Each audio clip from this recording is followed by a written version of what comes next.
Hello, everybody. Sorry for the slight delay. I had to change the microphone again. Okay, so today we're doing the topic I was supposed to remember for Friday, but I forgot. Sorry, oops. And we are talking about the best books to use for teaching kids about communism. Now, I've been trying to think how to organize this because obviously some books will not be appropriate for young ages, and some books will be, you know, not appropriate for the older kids. So I guess I'll go in order from youngest to oldest. Starting, well, first thing, let me just open up by saying that the surprising answer to the question is that there are books that are not specifically about communism that are going to do a great job of helping your kids learn about communism without you mentioning the word, because they're going to teach how awesome its opposite is, or if you want to call it an opposite, because communism at the end of the day is really collectivism. It's really just the idea that there is no individual self, that property rights are bad and selfish. And so the more, and especially the younger you can teach your child that there is such a thing as rational selfishness and that envy is a bad thing. One of the things where Christians have sort of an edge because they tend to teach their kids that envy is a bad thing, but then on the flip side they teach that we have to love our enemy and share everything. So you got to balance it out. But it's going to be really important before you even get into books to make sure that you start the kids off on the right foot philosophically with your conversation about sharing, about property, about ownership, about things. If you spend a lot of time complaining about what you don't have, or, talking about what other people have in comparison and finding flaws in that, or saying so and so is too rich, or so and so doesn't do the right things with their money, or anything to that effect, you are accidentally laying the groundwork for them to be receptive to collectivist messages such as the ones propagated by socialists and communists. So remember that the reason that communism and socialism is appealing, especially to kids, is it's emotionally satisfying. And it's emotionally satisfying because it plays to our sense of envy and fairness. So on the negative side, envy; on the positive side, sense of fairness. Problem is, kids who don't have a really solid foundation in you know what is truly fair, they're not going to be ready to combat that. They're not going to have that instinctive, I don't know, that doesn't sound right. So the more in your just daily talk you could talk about how life isn't fair, or redefine fair to what it ought to be. Like, when you earned it, you should be able to keep it. That would be fair. If you earned something and someone took it from you, that would not be fair. You can even do little examples in your own home where your kid gets an ice cream or a box of fries or something. You say, yeah, I'm going to need to have half of those because you have fries and I don't. And then your kid's going to be like, what? You're like, well, it's not fair. You have fries and I don't. And then, of course, after that, you can have a conversation. You see how you felt? Well, you were right. And I was just trying to show you that that's not what sharing is. We don't just take what isn't ours, we didn't earn, what doesn't belong to us. So you can start doing that without any books at all. But then if you want to move into texts that will get that point across, a fan favorite is The Little Red Hen. The Little Red Hen is one of my all-time favorite books for teaching kids an anti-communist message, to get them geared up to thinking that the communist message is actually kind of scary. And it's just really straightforward and simple. It's the one that we all heard when we were kids, which is basically like, if you don't help, you don't contribute, you don't produce, you don't get the fruits of whatever was produced. Straightforward. Compare and contrast this. And I do recommend that you do this. Don't keep your kids away from communist messages. Compare and contrast them. So read The Little Red Hen and also read Rainbow Fish. Don't buy a copy, but you could probably find a copy at the library. Okay. If you're unfamiliar with Rainbow Fish is a story about a little fish with these beautiful rainbow colored scales, swimming around in the ocean, comes across a bunch of other duller, more boring looking fish who complain that, he has enough to spare and he should share his brightly colored, scales with others. And so he does. And when he's done, they all say, isn't it great? We all have scales and this and that. And he only has like one left of his own. And I think what they were hoping is to appeal to the envy in the little kid that assumes they don't have rainbow scales, that someone other than them has rainbow scales and they're going to be on the receiving end of that. But you can flip it around in your conversation. You can say, How are these stories similar? How are they different? What if you were Rainbow Fish? Do you think it's right for them? Because they demand. They're not just like, oh, pretty please. I mean, I think they start that way and then they get towards the like, here's them and I don't give it to me. And the book gives them the damn scales. It's the absolute worst book ever. I hate it, but I hate it because of the way it's presented to kids in school and in kindergarten. Like, isn't Rainbow Fish so wonderful? Don't we would aspire to be Rainbow Fish? No, we don't.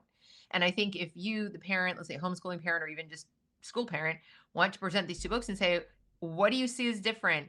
Which one do you think is really fair? And which one do you think is just, Rainbow Fish kind of martyring himself, giving stuff away and can't grow those scales back. They're gone. So, you can have a conversation about that. I think that's a really, really good way. But also, I have recently become aware of another book for this age group. And it is, let me see if I can find it. You might have forgotten about it already because, it's been a while since we were little kids. And the book is Thidwick, the Big-Hearted Moose by Dr. Seuss. Maybe banned. I don't know. I'm seeing it for sale on Amazon Prime, new. So it looks like you can go buy it. But basically, he's a very giving character, Thidwick.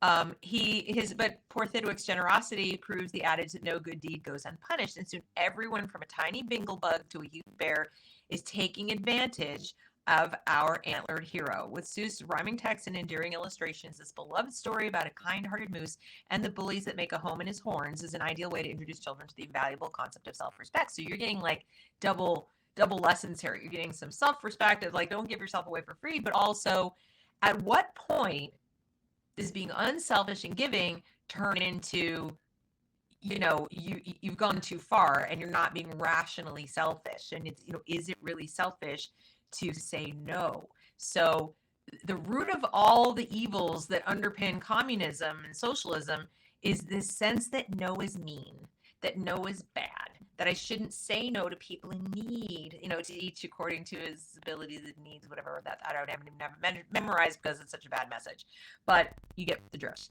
So that's a good one, again, for the younger kids.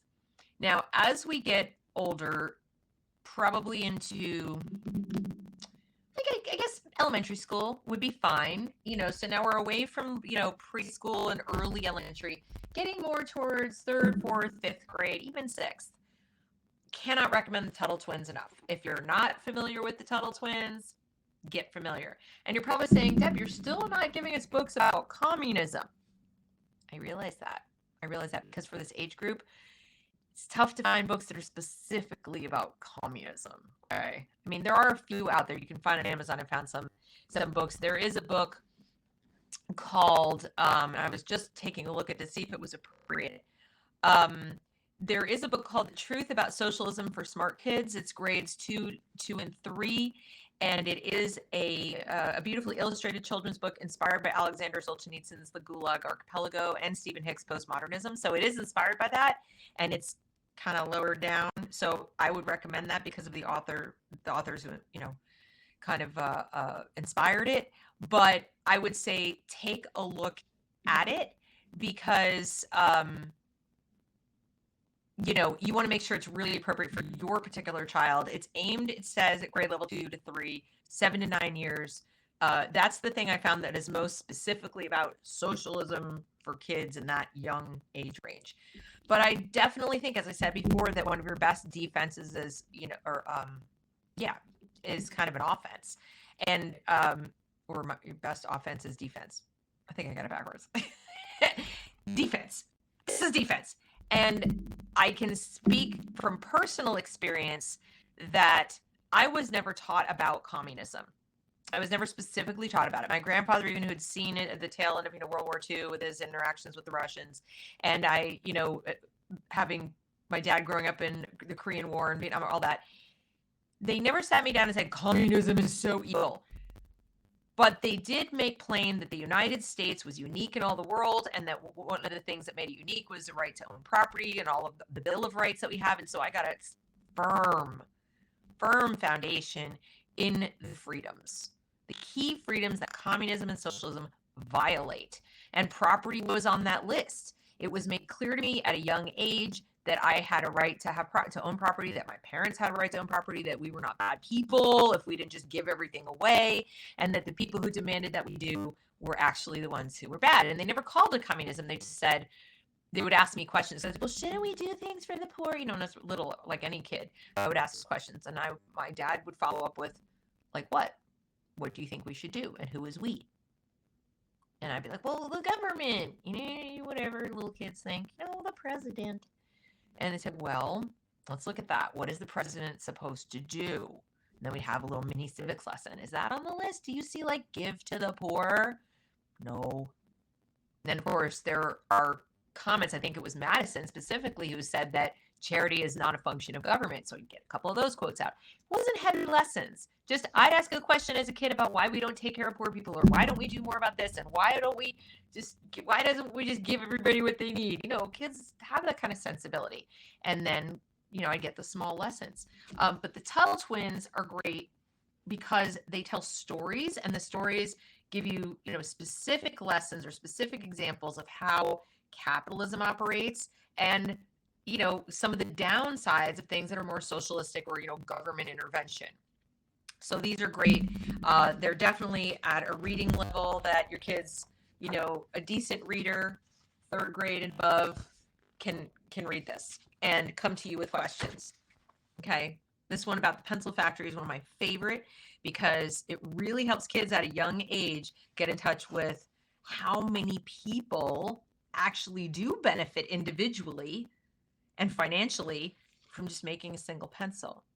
So what communism and socialism teaches is the factory owners of the pencil company and the CEO of the pencil company are bad and they exploit the workers. And you can go into this and some of the other books, and they'll learn some economics before anybody else does. Okay, moving on up the food chain a little bit more, we have a book by my friend Barbara. If you ever watched the shows with Barbara, but her pen name is Cindy Kendall. This book, A Turn for Divorced by Royal Fireworks Press. I don't think it's in print, but you can still find copies out there. This book is a great book for, you know, sort of middle and upper elementary kids to learn about the difference between individualism and authoritarianism, which again is really important because rather than teaching, you know, communism bad, you're getting to the root of it, the philosophical root of it, which is individualism is good. Individualism is freedom, is liberty. There is no liberty without it. Anybody who might come along and give them some other ism, because remember, they don't call it socialism. They don't call it communism. They call it things like social justice and freedom and liberation. And they have all these nice words about how free everybody's going to be, so that the person who doesn't have a solid philosophy, even as a child, that I matter, I individually, me, this person, have a self and it matters, and you don't get to tell me who it is. That's your best defense, is to shore that up. And this book does a great job of that. I'll read the back of it. Mr. Helton wants his 5th grade students to learn obedience and other essential lessons. Astrid Emerson and some of her classmates want to learn other things that Mr. Helton has no intention of teaching them or of letting them learn. In the end, the townspeople of the worst have to decide whether a revered teacher and his allies or a small group of adversaries are going to control the school. It's also kind of timely, but this is the thing we're dealing with now. Authoritarianism versus individualism, versus the individual student's right to learn and be curious and ask questions and discover the world for themselves, versus to be told what it is. And at the root of communism, applied communism, let's say, I mean, if you turn around and read the Communist Manifesto, they don't talk about any of this stuff, but is this notion that some people know better than all people, or certainly they know better than the individual. And this gets to the heart of that. Continuing on up the intellectual food chain, in middle grades, we arrive at Red Scarf Girl. You've probably heard of this book. It's excellent. This definitely does take the specific Chinese version, Maoist version of communism, but that's good. And I would recommend comparing and contrasting with the Soviet version. And I'll give you some book names for that too. This one I just happen to have in my possession. And this is about a 12-year-old girl who's got to choose ultimately between her parents and her future, you know, because of the party and because of what she's being told to do. And they're being forced to do all kinds of things in the name of communism. This is explicit, like explicitly, sort of a memoir and an anti-communist message. But again, without proper philosophy, somebody could come down, college professor or somebody say that was Maoism, or that was how they did it. They did it wrong. They'll get into the weeds of the specifics of the implementation and forget the philosophy behind it is collectivism, and that's what you're trying to fight. So getting to some other potential books that you might want to explore. There's one called, I think it's called Punching Stalin in the Nose. Let me find it. And the author of that one wrote a bunch of, I think I've got the title right. He wrote a bunch of books, Breaking Stalin's Nose. Okay. So this book is by a guy named Eugene Yelchin. Now, he wrote several books that cover, the topic, basically, because he, I believe, grew up, he's a Russian American. And so in this particular case, it says Sasha Zaychik has known the laws of the Soviet young pioneer since the age of 6. The young pioneer is a reliable comrade and always acts according to conscience. A young pioneer has a right to criticize shortcomings. But now that it is finally time to join the young pioneers, the day Sasha has waited for so long, everything seems to go awry. He breaks a classmate's glasses with a snowball. He accidentally damages a bust of Stalin in the school hallway. And worst of all, his father, the best communist he knows, was arrested just last night. So it says Eugene Yelchin's moving story of a 10-year-old boy's world-shattering, because he's like, I'm a communist, I'm so excited, it's awesome. And then it all falls apart because guess what? Communism isn't what you thought it was and all that. So it's, they're saying it's heartbreaking and it's plausibility. So that's a good one. And the age range is grades 4 to 7 for that one. 9 years old to 12 years old, somewhere in that range. Again, your kids best and what would be, what would be best for them. Now, he's also written, there's a couple of other books. He wrote another book called Genius Under the Table, Growing Up Behind the Iron Curtain. This is, once again, Eugene Yelchin. I'm going to type his name here, Eugene Yelchin. At the end, when this is all over, I'll put all the links and stuff below. I just haven't had time to do it yet. This one's, believe it or not, an editor's pick. This one is ages 9 to 12 as well, but although they say grades 5 through 6, so I think it's a little more simplistic. And in this one's like more humorous.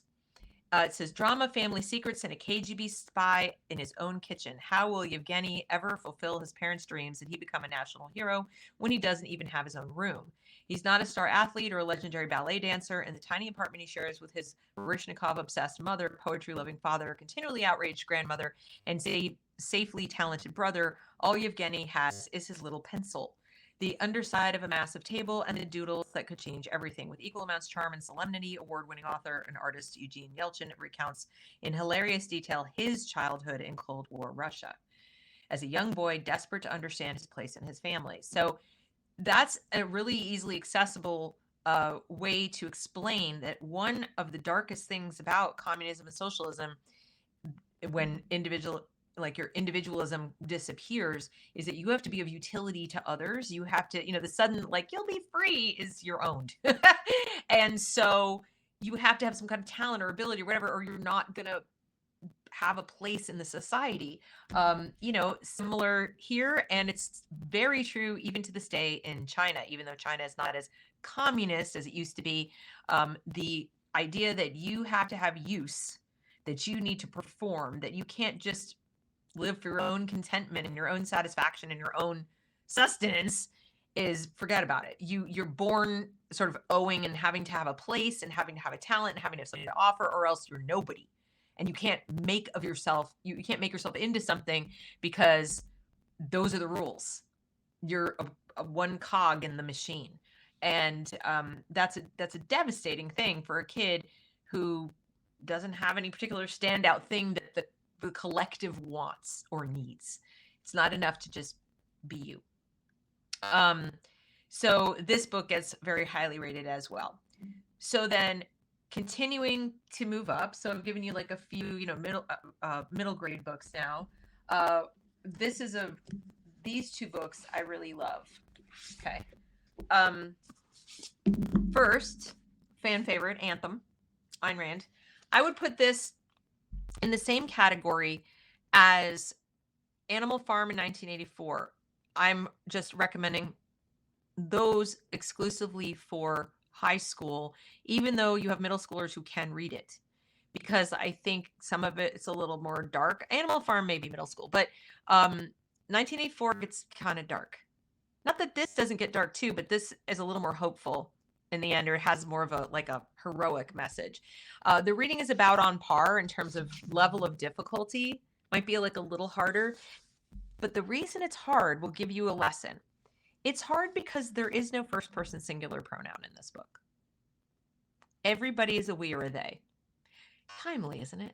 So I love this book because, especially for those middle grade students, eighth graders, maybe ninth grade, because that's so timely right now, right? With the pronouns and they get this and that, whatever. And you can have a conversation about why is it you think they don't want to use I and he and she. And then they sing it, they don't have he and she either. It's always they and we. Always. And they explain it. They don't say, well, this is why we don't use pronouns, but they do explain in the book. The guy, what's his name? Equality. Yeah. Equality explains that they're not, it's considered a sin to prefer anything or anyone to any other thing or any other one. So the concept of ego is foreign. The concept of individuality is completely removed from this society. And you can have some fabulous, it's a short book too, very short. In fact, the only reason this looks this long is it's double. It's a centennial anniversary edition. So it not only has the book, but then when you're done reading the actual story, they have the version of it with her edits at the back. So you get, if you're curious about it, you get a whole second version with all of her things that she was thinking about and editing. And that can be fun for a high school student to look at and say, see, even an experienced novelist and philosopher edits their work.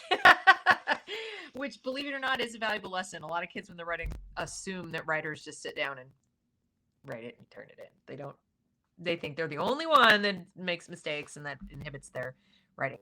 Yes, and Brave New World is another one that I would recommend more for high school for the similar reason that it's dark. I mean, some of these can be kind of dark, and you have to know your own child, like how they're going to process this information. You don't want to give them too much too soon, and they shut it down, or they go into this will never happen mode. Like this is in a book, and you want them to be ready enough and also attached enough to their individuality and attached enough to their own personal philosophy that reading an idea like that, they don't want it to ever happen, but are protective enough of what they've got to realize that it could.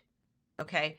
And to that end, I would also say pair your reading with movies, especially for the older kids, because when you do that and you have visuals, so let them use their own imagination first, but then go watch Animal Farm. At some point, if you've got a 9th or 10th grader, you can even watch 1984. Definitely read Harrison Bergeron. Short stories, too, can be very good for this. For kids in 11th and 12th grade, I would even recommend reading something like, what was it that Kafka wrote about the Kafka trap? They made a movie out of it with Anthony Hopkins. He's accused of a crime, he didn't commit it, whatever, and it's like devastating.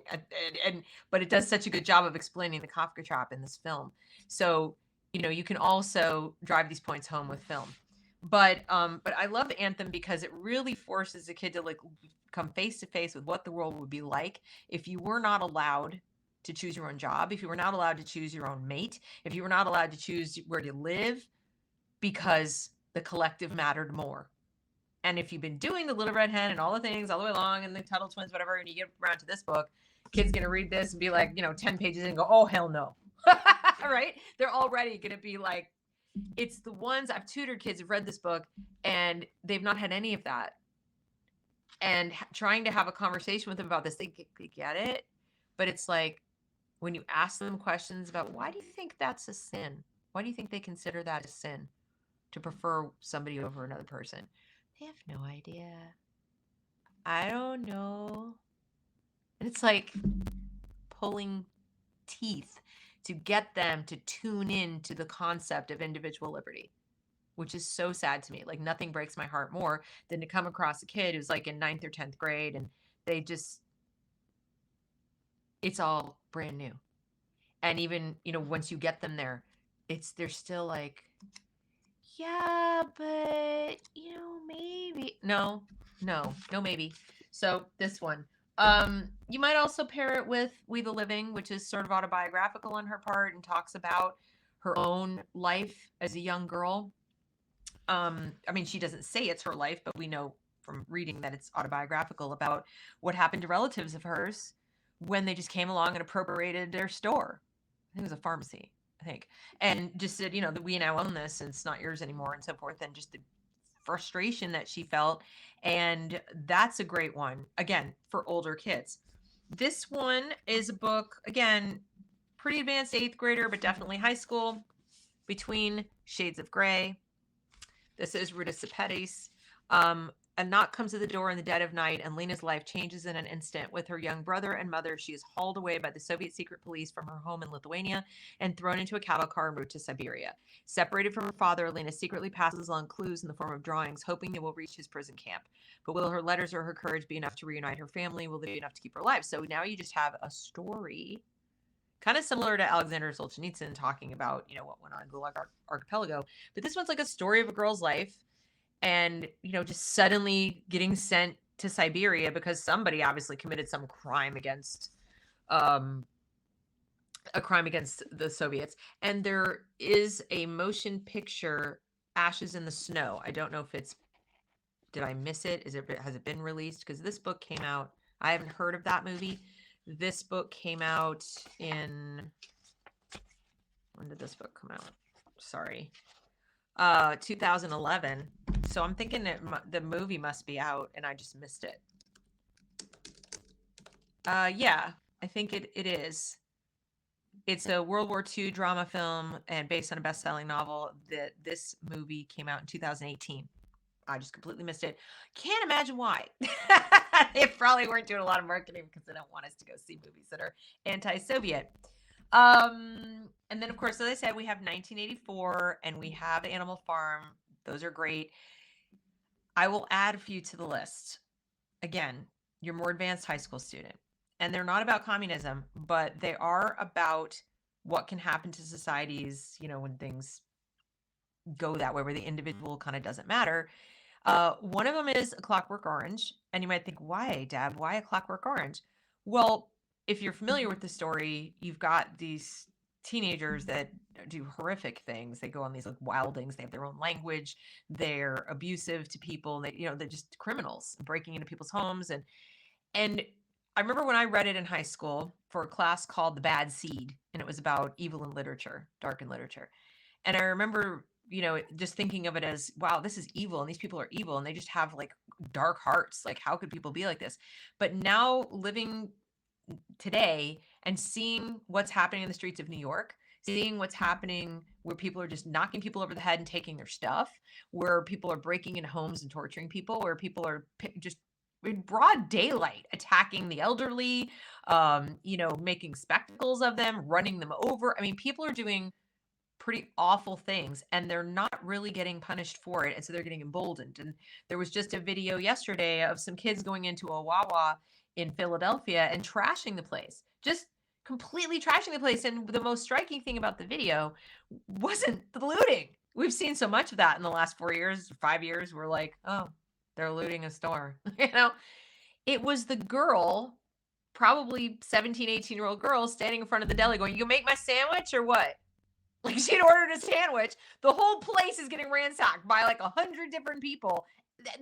Displays toppled, things thrown around, people getting punched, whatever. And she's standing there like, chop, chop, make my sandwich. And I just thought, this is dystopia. And so if you have an advanced student and you have them read that book, there's a couple of cool things about it. My daughter read it in, I think it was 7th grade. And she enjoyed it, believe it or not, but she enjoyed learning the language, the cool little language that they speak. And it's, but you can have a conversation about language, about how people do make up their own words to make what they're doing sound more like fun and less like horrible violence, or more justifiable, and what they're doing now with its social justice, and these people are snow roaches, and I mean, you see it already. People are making up a language. The young people are making up a language and a slang that makes what they're doing less horrendous.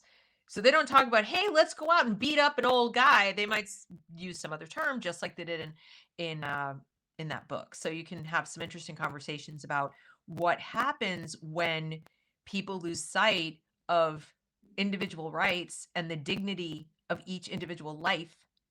Is that you get people get very attached to their group, their gang, their little tribe. And the thing about that book is it's about tribalism as much as anything. It's about what happens when the standards break down of individual conduct and responsibility. And people look for a group to glom onto, and they behave very badly. And especially when they don't have the impulse control because they're teenagers. And we're seeing that now. So that can be an interesting one to read. Another thing I recommend is to go ahead with the older kids. And again, you could start in 8th grade, depending on the kid, and read Thomas Sowell's book on economics, his basic economics book.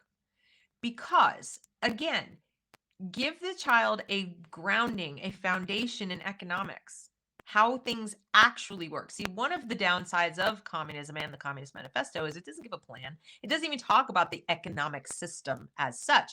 It's like a manifesto. It's a series of so-called principles about what you should have and shouldn't have, and this was what it will be. But how you get there, what you do, what you're going to do with all the humans who say no, it's not really covered. That's why it's turned into what it's turned into, because you can't just have a little fantasy that doesn't have any practical application. But it's still very emotionally satisfying to picture everybody having all they need, and to imagine that everybody who can produce and will produce will continue to do it for people who aren't. And that just isn't reality. Animal Farm teaches that, of course, but you can drive the point home with teaching them some actual economics. And then when you go into some studies of communism as the system, and you get into history, and you're not just looking at books to introduce them to it, then they'll have that economic foundation and say, now, why do you think this was a bad idea? And they'll have some facts, to say, well, it's a bad idea because it completely ignores, supply and demand and human nature and all these other things, right? And also, likewise, his book about decisions and consequences, or something about how people make decisions. And that's another great book, because it teaches the older adolescent, young adult, how people actually make decisions. That it's not the way you turn on the TV, listen to politicians, are like, you don't people very well. Like, you don't understand how people actually function. And so, of course, Thomas Sowell goes into that as an economist and a social scientist, and he Knowledge and Decisions. It's Knowledge and Decisions is the book. And I think it's, again, it's a book for, adults, but you could probably get through it with a really bright kid who's in high school. And what he does is he studies the decision making. He updated it recently, I guess. He warns that society suffers from an ever-widening gap between first-hand knowledge and decision-making, and a gap that threatens not only our economic and political efficacy, but our very freedom, because actual knowledge gets replaced by assumptions based on an abstract and elitist social vision of what ought to be. And isn't that what communism is?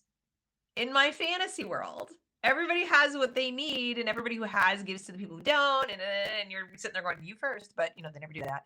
But if you can, especially if you're starting to see some idealistic tendencies in your teenager, where they're just being rebellious against you for no apparent reason, if you've done all the stuff I said, and they're still like, but mom, but dad, sit down and read some parts of this book and say, all right, I'll tell you what, if you can read this book and explain to me how he's wrong, I'll listen. And you never know, they might do it. Homeschool kid might. I don't know. If you pull a kid out of public school and they're like don't know any of this other stuff, they're not going to sit down and read Thomas Sowell. They probably can't. So, but this book is really great because I firmly believe that the reason so many millennials and Gen Zers and Gen Yers and all these people are finding socialism so appealing is they have no knowledge. They have no knowledge. So this whole idea of the difference between knowledge and decisions, it doesn't help if you got none. They don't know how anything works. They don't know the reality of what is before they go and want to change it. If they did, they might be less inclined to want to change it, which is exactly why they were deprived the knowledge in the first place, why they switched to a standards-based curriculum and from a knowledge-based curriculum, because they wanted to widen the gap. The whole achievement gap, what we really have is a knowledge gap. Huge. The amount of knowledge that people are marshaling before they're making decisions, in some cases, decisions that will impact them for the rest of their lives, is a huge gulf. That book can help. So that's basically what I've come up with. I mean, there are probably more titles out there. I found a wonderful list if you as an adult are curious to, inform yourself about the different facets of, communism and different aspects of it. I found a list. There's something called 5books.com. And 5books.com has something called the best books. Well, there's multiple sections of it actually. And what I looked up was communism, just communism. And they have subtopics. The best books on communism recommended by, and these are all recommended by writers, thinkers, etc. So this is recommended by Robert Conquest, who was a historian of the Soviet Union. The best books on Marx and Marxism, recommended by Terrell Carver. The best books on memoirs of communism by Anne Applebaum. The best books on the fall of communism. So there's like so many lists. Most of the books in here are for adults, but you might find some things in here that you could adapt chapters of, or you could, read yourself and do a lesson or something if you're a homeschooling parent. There's even a section called The Best Books on Communism in America by a professor of politics and history at Emory University, Harvey Clare. So believe it or not, there are a lot. I mean, it goes on and on. There's China. There's, China's darker side. I mean, it goes on. There's 5 books by all kinds of different people. It's called 5books.com. And when you go in there, search for communism. And you might also find other topics to look at, mostly for adults. But like I said, if you're trying to familiarize yourself and be knowledgeable so you can speak to your kids, that would be a great way to do it. And last on my list, I recommend this all the time. Again, not about communism, but The Fallacy Detective. I've talked about this before on my channel. This book doubles as a class. It's actually got lessons and little quizzes, and each one is a lesson. Okay. And this again is part of your defense, because the people selling these bad ideas to our kids, and whether it's specifically communism or democratic socialism or, free healthcare or gender ideology or critical theory, whatever, they cannot succeed without a heaping, steaming pile of fallacies. And so the earlier you can introduce the concept, and the more often you can, reiterate it and really force your kids into a position where they don't use them themselves and they can identify them in the arguments of others, they will be immune. It's like an inoculation against these collectivist ideas. Yes, I know I'm biased because my personal philosophy is objectivist. Okay. If you're not a Randian, that's fine. You can still be an you can be an anti-postmodernist and you still arrive at a lot of the same conclusions I have. But ultimately it comes down to collectivism versus individualism. And all of these battles that we're facing today, the culture war, the economic issues, they're all that. And the collectivism is on the rise. It's been on the rise for the past 100 years, at least. It's been on the ascendance. And if what you want to do is prepare your child to fight that, you have to ground them in philosophy. And in order to do that, you have to teach them argumentation. Okay.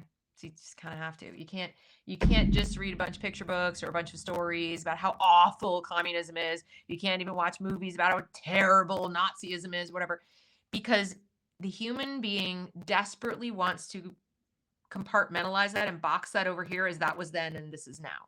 That was that thing. That was those people. That was Germany. That was Russia. That was this. That they have to understand it could be anywhere. It doesn't matter. It literally doesn't matter where if they have a bad philosophy. All humans are capable of all the things that happened in Stalinist Russia, Maoist China, Nazi Germany, any collectivist. And it doesn't matter if it's far right or far left either. And that's something else you can teach your kids. Doesn't matter. Is it an individualistic society or collectivist society? And if you reiterate that, if you teach them what that is and use some of these early books, and then when you get into social studies, history, whatever you're calling it in your house, and you are looking at the history of different regions, even going back to medieval times, doesn't matter. What kind of society did they have? Oh, serfdom. Would you classify serfdom and indentured servitude as an individualistic and a society that supports individual liberty? Or would you classify it as something else? It might not be collectivist, but it's authoritarian, right? So, and you can start to differentiate between those and really get them to dig in and make part of their identity individualism. And it's going to be a can't touch this situation. Like I said, I didn't even have half of this. I didn't even have a fourth of this. But I had enough of those questions and enough of that who, when, who's they, who's we, why, help, how, that I was sufficiently skeptical when people came along trying to sell me socialism. I was like, I don't think so. I don't think so. Wasn't even really tempted. So imagine your kid if you do this. They're going to be like, get away from me, you know? So that's what I've got. I will make a list of all the things I mentioned in the description box when we're done, because I'm sure you didn't write it all down. And I wish I could share a screen and, you could come back and see the screens, but it's going to end up being a list. And I'm sure you'll have things to add of your own.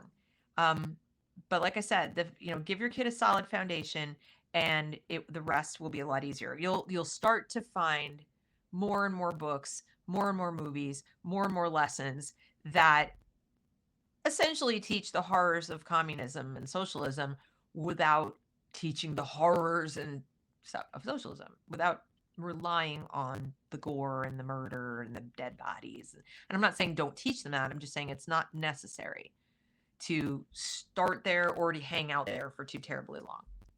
All right. I think that's about it. I am going to do Dissident Dispatch tonight at 5:30. I wasn't doing one last night. I just really needed a rest.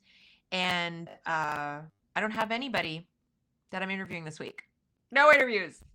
So it's just going to be the Deb show. I'll come up with topics. If you guys have any suggestions, you know what to do.